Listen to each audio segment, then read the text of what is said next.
Hey guys, welcome back to my channel. അപ്പോൾ ഇന്നത്തെ video എന്താണെന്ന് വെച്ചാൽ 10th ക്ലാസ് തുടങ്ങാനായിട്ടിരിക്കുന്ന ആൾക്കാരുണ്ടല്ലോ, അതായത് കഴിഞ്ഞ ഈ ഇയറിൽ 10th സ്റ്റുഡൻസിന് വേണ്ടിയിട്ടുള്ള കുറച്ച് കാര്യങ്ങളാണ്. എങ്ങനെയാണ് 10th സ്റ്റാർട്ട് ചെയ്യേണ്ടതെന്നുള്ളത്. ഞാൻ എൻ്റെ 10th കുറേ മിസ്റ്റേക്സ് വരുത്തിയിട്ടുണ്ട്. അതെന്തൊക്കെയാണെന്നൊക്കെ അടുത്ത വീഡിയോയിൽ ഞാൻ പറയാം. പക്ഷേ നമ്മൾ അതൊക്കെ മാറ്റിയിട്ട് ഒരു പ്രോപ്പർ വേയിൽ എങ്ങനെ നമുക്ക് 10th ക്ലാസ് സ്റ്റാർട്ട് ചെയ്യാമെന്നാണ് ഞാൻ പറയാൻ പോകുന്നത്. അപ്പോൾ ഫസ്റ്റ് ഓഫ് ഓൾ നമ്മൾ സിലബസ് എങ്ങനെയെങ്കിലും നിങ്ങൾ തീർക്കാൻ നോക്കുക. സിലബസ് വെറുതെ തീർത്താൽ പോരാ, മനസ്സിലാക്കിക്കൊണ്ട് തീർക്കാൻ നോക്കുക. അല്ലെങ്കിൽ നിങ്ങൾക്ക് പ്രത്യേകിച്ച് ഗുണം ഉണ്ടാവില്ല. അത്യാവശ്യം നല്ല മനസ്സിലാക്കി ടൈം എടുത്ത് തീർക്കുക. ആൻഡ് ലാംഗ്വേജ് നിങ്ങൾ തീർക്കണമെന്നില്ല. ലാംഗ്വേജൊക്കെ നിങ്ങൾക്ക് എന്തായാലും കിട്ടിക്കോളും. ഇംഗ്ലീഷ്, ഇപ്പോൾ നിങ്ങൾ ഹിന്ദിയാണോ സംസ്കൃതമാണോ എനിക്കറിയില്ല. ഏതായാലും ടീച്ചർ പഠിപ്പിക്കുമ്പോൾ അതിനനുസരിച്ച് പോയാൽ മതി, അത് കുഴപ്പമില്ല. അത് മാറ്റി നിർത്തുക. അത് കഴിഞ്ഞിട്ടുള്ള ഇപ്പോൾ ചിലർക്ക് IT, ചിലർക്ക് IP, ഫ്രഞ്ച്, അങ്ങനെ കുറച്ച് അഡീഷണൽ ആയിട്ട് നമുക്കുണ്ടല്ലോ. അത് വന്നിട്ട് അതും നിങ്ങൾക്ക് ടീച്ചേഴ്സിനൊപ്പം പോയാൽ മതി. അത് നമുക്ക് കിട്ടാവുന്നേ ഉള്ളൂ. പിന്നെ ഉള്ള 3 ഇമ്പോർട്ടൻ്റ് ആയിട്ടുള്ള സബ്ജക്ട്സാണ്. അതായത് ഈ സബ്ജക്റ്റിലാണ് മിക്കവർക്കും മാർക്ക് പോകുന്നത്. ഒന്ന് science, social and maths. Social ഞാൻ ഇപ്പോൾ കൂട്ടാൻ കാരണം സോഷ്യൽ നമുക്ക് ഒത്തിരി പഠിക്കാനുണ്ട്. 19 ചാപ്റ്റേഴ്സാണ് ഞങ്ങൾക്കുള്ളത്. നിങ്ങൾ പഠിക്കാൻ വരുമ്പോൾ ഏതൊക്കെ മാറും എന്ന് എനിക്കറിയില്ല. പിന്നെ ഇപ്പോൾ 2 ബോർഡ് എക്സാം ഉണ്ടെന്നൊക്കെ പറയുന്നത് കേട്ടു. എനിക്കറിയില്ല അത് കൺഫേം ആയോ ഒന്നും എനിക്കറിയില്ല. എന്തായാലും 19 ചാപ്റ്റേഴ്സ് ഉണ്ട് സോഷ്യലിന്.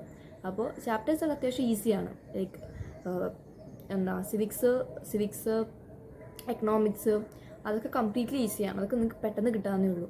പിന്നെ ജോഗ്രഫിയിൽ, ഹിസ്റ്ററിയിൽ നമുക്ക് ഒത്തിരി പഠിക്കാനുണ്ട്. അതല്ലാണ്ട് ഭയങ്കര ബുദ്ധിമുട്ടൊന്നുമില്ല, ഒത്തിരി പഠിക്കാനുണ്ട്. അപ്പോൾ ഇത്രയും ഇൻഫോർമേഷൻസ് നമുക്ക് സ്റ്റോർ ചെയ്യാനുണ്ട്. ഇപ്പോൾ ബൾക്കായിട്ട് പഠിച്ചാൽ ചിലപ്പോൾ നമുക്കത് കിട്ടണമെന്നില്ല. ഞാനൊക്കെ സോഷ്യൽ മിക്കപ്പോഴും എക്സാമിന് 1 ദിവസം 2 ദിവസം മുമ്പാണ് പഠിച്ചുകൊണ്ടിരുന്നത്. 9th വരെ അങ്ങനെയായിരുന്നു. പക്ഷേ 10th എത്തിയപ്പോഴേക്കും ഞാൻ സോഷ്യലിലും കുറച്ചുകൂടി ഇമ്പോർട്ടൻസ് കൊടുക്കാൻ തുടങ്ങിയത്. കാരണം സോഷ്യൽ ഒത്തിരി പഠിക്കാനുണ്ട്. അപ്പോൾ സോഷ്യൽ, പിന്നെ സയൻസ് ആണെങ്കിൽ സയൻസ് എനിക്ക് ഇഷ്ടമില്ലാത്തൊരു സബ്ജക്റ്റായിരുന്നു. അതുകൊണ്ട് തന്നെ സയൻസ് എനിക്ക് ഭയങ്കര പേടിയായിരുന്നു എനിക്ക് പഠിക്കുമ്പോഴൊക്കെ. പക്ഷേ എനിക്ക് ഞാൻ സോഷ്യലിനെക്കാട്ടും മാത്സിനെക്കാട്ടും ഒക്കെ നന്നായിട്ട് എഴുതിയ ഒരു എക്സാം വന്നിട്ട് സയൻസ് ആയിരിക്കും. കാരണം സയൻസ് എനിക്ക് ഇഷ്ടപ്പെടാൻ തുടങ്ങി. സയൻസിന് നിങ്ങൾക്കുള്ള സിലബസ് വന്നിട്ട് അടിപൊളിയാണ്. സയൻസിൽ നിങ്ങൾക്കുള്ള കെമിസ്ട്രി ആയിക്കോട്ടെ, ബയോളജി ആയിക്കോട്ടെ. ബയോളജി എനിക്ക് ഇഷ്ടമുള്ള സബ്ജക്റ്റ് ആട്ടോ. ബയോളജി ആയിക്കോട്ടെ, ഫിസിക്സ് ഏറ്റവും ഈസി ഫിസിക്സ് ആയിരിക്കും. കാരണം അടിപൊളി ചാപ്റ്റേഴ്സാണ് നിങ്ങൾക്ക് പഠിക്കാനുള്ളത്. നിങ്ങൾക്ക് എന്തായാലും ഇഷ്ടപ്പെടും. നിങ്ങൾ ഫസ്റ്റ് തൊട്ടേ പഠിക്കുകയാണെങ്കിൽ നിങ്ങൾക്ക് എന്തായാലും ഇഷ്ടപ്പെടുന്നതായിരിക്കും. പിന്നെ മാത്സ് എനിക്ക് ഇപ്പോഴും ഇഷ്ടമല്ല. എക്സാം കഴിഞ്ഞിട്ട് എനിക്ക് ഇഷ്ടമല്ല. മാത്സിന് എക്സാം ഭയങ്കര ബുദ്ധിമുട്ടായിരുന്നു. അപ്പോൾ മാത്സ് നിങ്ങൾ റെഗുലറായിട്ട് പ്രാക്ടീസ് ചെയ്യാം. ഇപ്പോൾ ഒരു ദിവസം കൊണ്ട് പഠിക്കലൊന്നും നടക്കുന്ന പരിപാടിയല്ല. പിന്നെ എക്സാം ഗ്യാപ്പിന് പഠിക്കാൻ നിൽക്കുന്നവരൊക്കെ ഉണ്ട്. അതൊന്നും വെറുതെ റിസ്ക് എടുത്ത് വെക്കണ്ട. അതൊക്കെ നടക്കും, പക്ഷേ വെറുതെ അതിലേക്ക് പോവണ്ട. നിങ്ങൾ പ്രോപ്പറായിട്ട് റിവൈസ് ചെയ്യുകയാണെങ്കിൽ പെട്ടെന്ന് കിട്ടാവുന്നേ ഉള്ളൂ. അപ്പോൾ ഫസ്റ്റ് ഓഫ് ഓൾ നിങ്ങൾ ചെയ്യേണ്ടത് സിലബസ് കംപ്ലീറ്റ് ചെയ്യാനുള്ള. ഈ 3ൻ്റെയും കംപ്ലീറ്റ് ചെയ്താൽ മതി. വേറെ ഒന്നും നിങ്ങൾക്ക് നോക്കണ്ട. ഈ 3 കംപ്ലീറ്റ് ചെയ്യാം. ഒരു ദിവസം നിങ്ങൾക്കിപ്പോൾ വെക്കേഷൻ ആയിരിക്കും, മിക്കവർക്കും വെക്കേഷൻ ആയിരിക്കും, എക്സാം ഒക്കെ കഴിഞ്ഞിട്ടുണ്ടാവും. അപ്പോൾ ഒരു ദിവസം മാത്സ് ഡെയിലി പ്രാക്ടീസ് ചെയ്യുക. ആൻഡ് മാത്സ് ഡെയിലി ചെയ്യുക. അതുപോലെ തന്നെ കൂടെ സയൻസ്, സോഷ്യലോ ഏതെങ്കിലും ഒരെണ്ണം. അങ്ങനെ മാക്സിമം പെട്ടെന്ന് തന്നെ സിലബസ് തീർക്കാൻ നോക്കാം. ഇത് തീർക്കാനായിട്ട് ഒരു ടിപ്പ് എനിക്ക് പറഞ്ഞുതരാം.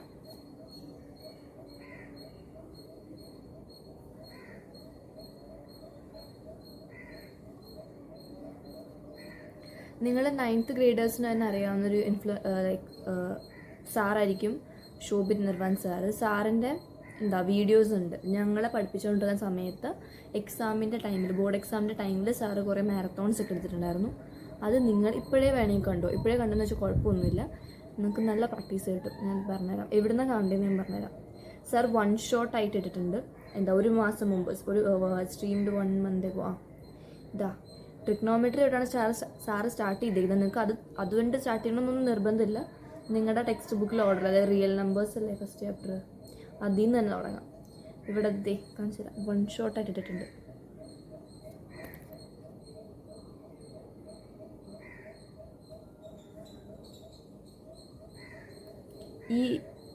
പോയാ അത് നിങ്ങൾ കാണുമല്ലോ. അത് നിങ്ങൾ കാണാം, 1 ഷോട്ട് കാണാം. എന്നിട്ട് പിന്നുള്ള ഓർഡറിൽ അത്രയും മാരത്തോൺസ് കണ്ടു തീർക്കുക മതി. ഇത്രയും കണ്ടാൽ മതി. മാത്സ് നിങ്ങൾക്ക് സെറ്റാവും.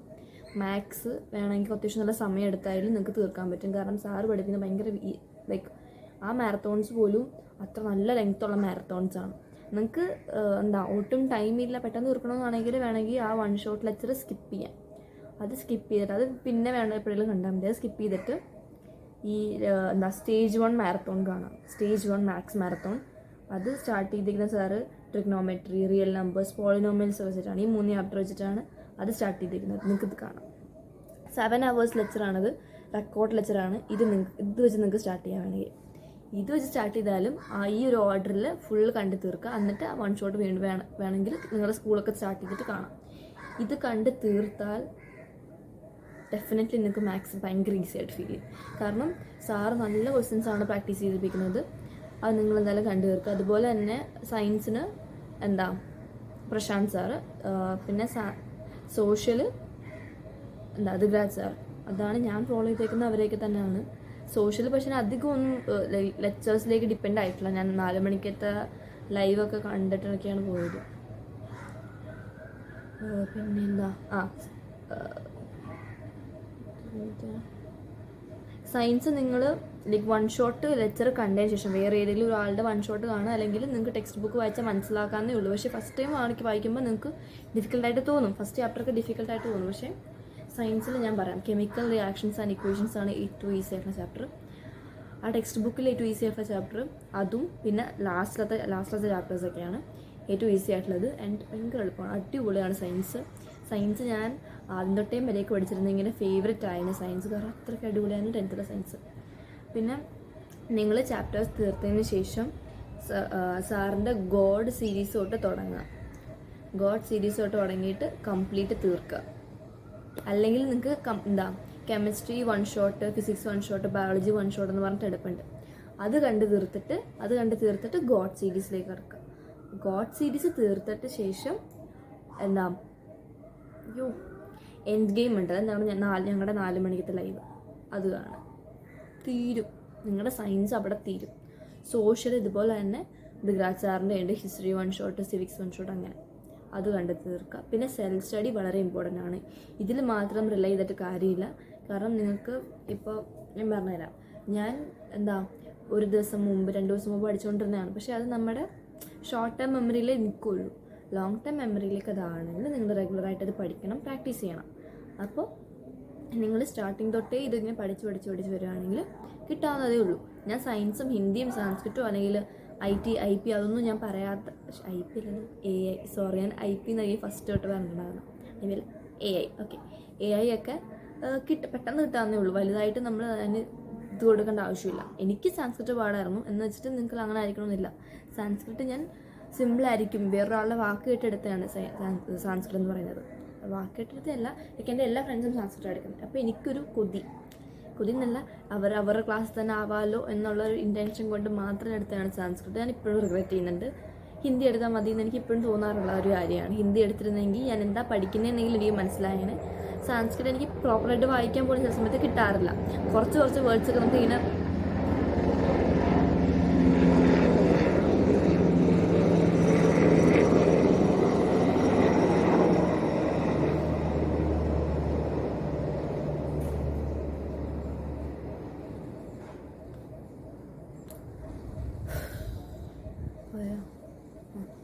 കുറച്ച് വേർഡ്സൊക്കെ നമുക്ക് കിട്ടുമെങ്കിലും ചിലതൊക്കെ എനിക്ക് കുറച്ച് കിട്ടുന്നുണ്ടായിരുന്നു.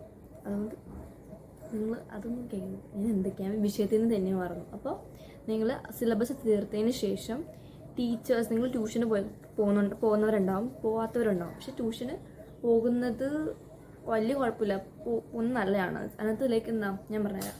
നിങ്ങൾ ട്യൂഷന് പോവുകയാണെങ്കിൽ ആ സിലബസ് തീരുന്നത് വരെ ആ ട്യൂഷനിൽ തുടരുക. സിലബസ് തീർന്നതിന് ശേഷം നിങ്ങൾക്ക് വേണമെങ്കിൽ ആ ട്യൂഷനിൽ നിന്ന് ക്വിറ്റ് ചെയ്യാം. അതിനുശേഷം സെൽഫ് സ്റ്റഡി ചെയ്യുക. സെൽഫ് സ്റ്റഡി ചെയ്യുന്നത് വളരെ ഇമ്പോർട്ടൻ്റ് ആയിട്ടുള്ള കാര്യമാണ്. നിങ്ങൾ ജസ്റ്റ് ലെക്ചേഴ്സിലും അല്ലെങ്കിൽ ടീച്ചറിൻ്റെ അടുത്തോ അല്ലെങ്കിൽ ട്യൂഷനിലോ മാത്രം റിലേ ചെയ്യാണ്ട് സ്വന്തമായിട്ടും കൂടെ പഠിച്ചിട്ടേ കാര്യമുള്ളൂ.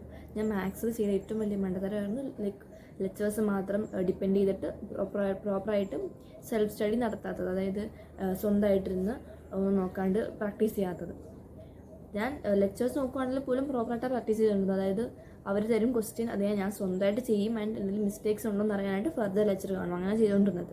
പക്ഷെ എന്നാലും ഇൻടെക്സ്റ്റ് ക്വസ്റ്റ്യൻസ് പോലും ഞാൻ പ്രോപ്പറായിട്ട് പ്രാക്ടീസ് ചെയ്യാണ്ടാണ് പോയിട്ടുണ്ടായിരുന്നത്. അങ്ങനെ കുറേ മിസ്റ്റേക്സ് ഞാൻ വരുത്തിയിട്ടുണ്ട്. അപ്പോൾ നിങ്ങളുടെ വരുത്താതിരിക്കാൻ വേണ്ടിയിട്ടാണ് ഞാൻ പറയുന്നത്.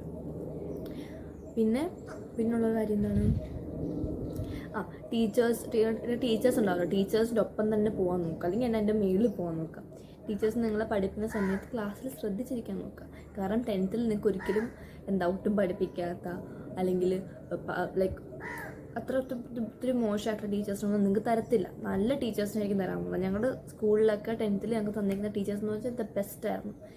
ബെസ്റ്റ് ടീച്ചേഴ്സിനെയാണ് ഞങ്ങൾക്ക് 10th തന്നിരിക്കുന്നത്. അപ്പം നിങ്ങളുടെ സ്കൂളിലും അത് അങ്ങനെ തന്നെ ആയിരിക്കും, ഒരിക്കലും മോശമായിട്ട് തരത്തില്ല. നിങ്ങൾ മര്യാദയ്ക്ക് ശ്രദ്ധിക്കാത്തതുകൊണ്ടായിരിക്കും നിങ്ങൾക്ക് മനസ്സിലാവാത്തത്. ഞാൻ അങ്ങനെ പറയുള്ളൂ. ഞാൻ റെമഡിയൽ ക്ലാസ് അറ്റൻഡ് ചെയ്തതാണ്. റെമഡിയൽ ക്ലാസ് അറ്റൻഡ് ചെയ്തപ്പോൾ എനിക്ക് എല്ലാം മനസ്സിലാവുന്നുണ്ട്.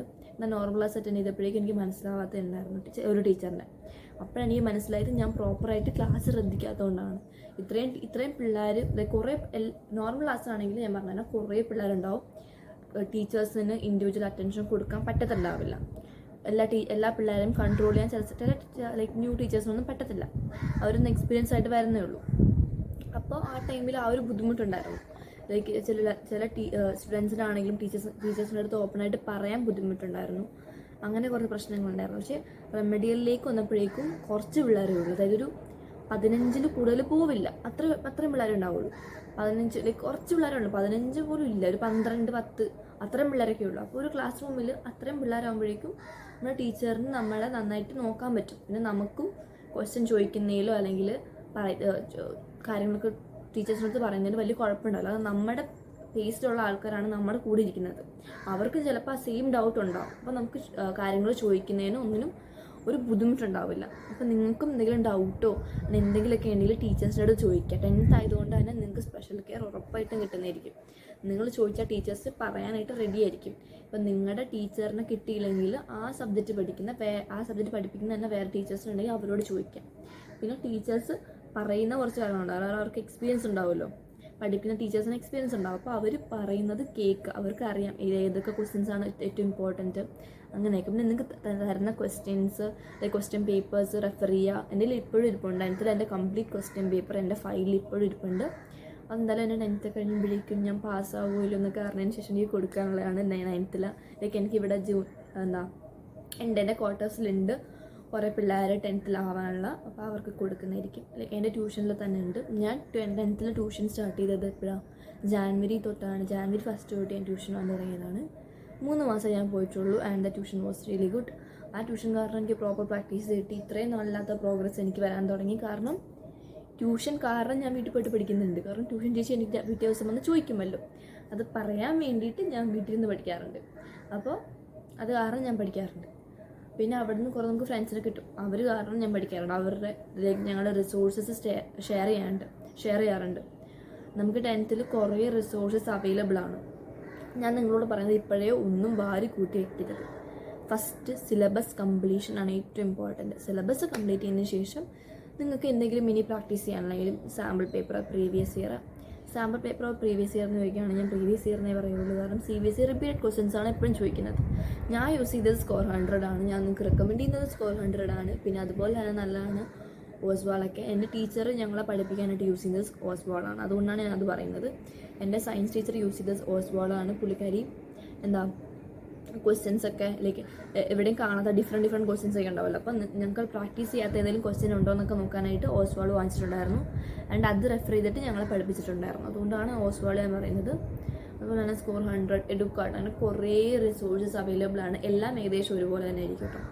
ഞാൻ സ്റ്റഡി വ്ളോഗേഴ്സ് ഇത് കുറേ വാങ്ങിച്ചിട്ടുള്ള സ്റ്റഡി വ്ളോഗേഴ്സ് ഒക്കെ ഉണ്ടാവുമല്ലോ, കുറേ റിസോഴ്സസ് ഒക്കെ ഉള്ളത്. അപ്പോൾ അവരുടെ അതിനകത്ത് റിവ്യൂവും കാര്യങ്ങളൊക്കെ നോക്കിയപ്പോഴേക്കും കുറേ സ്റ്റഡി വ്ളോഗേഴ്സിനെ നോക്കുന്നത്. അപ്പോൾ അവർ തന്നെ പറഞ്ഞിട്ടുള്ള കാര്യമാണ്. എല്ലാത്തിനും ഏകദേശം ഒരുപോലൊക്കെ തന്നെ ആയിരിക്കും. അപ്പോൾ നിങ്ങൾ ഏതെങ്കിലും ഒന്ന് വാങ്ങിച്ചാൽ മതി. റേറ്റും കാര്യങ്ങളൊക്കെ നോക്കിയിട്ട് നിങ്ങൾ വാങ്ങിക്കാം. അപ്പോൾ ഞാൻ പറയുകയാണെങ്കിൽ സ്കോർ 100 അഫോർഡബിൾ ആണ്. അപ്പോൾ നിങ്ങൾക്ക് വേണമെങ്കിൽ അത് വാങ്ങിക്കാം. പിന്നെ ഉള്ളത് സ്കൂളിലൊക്കെ മന്ത്ലി ടെസ്റ്റൊക്കെ ഉണ്ടാവും. ഞങ്ങൾക്ക് മന്ത്ലി ടെസ്റ്റ് ഉണ്ടായിരുന്നു.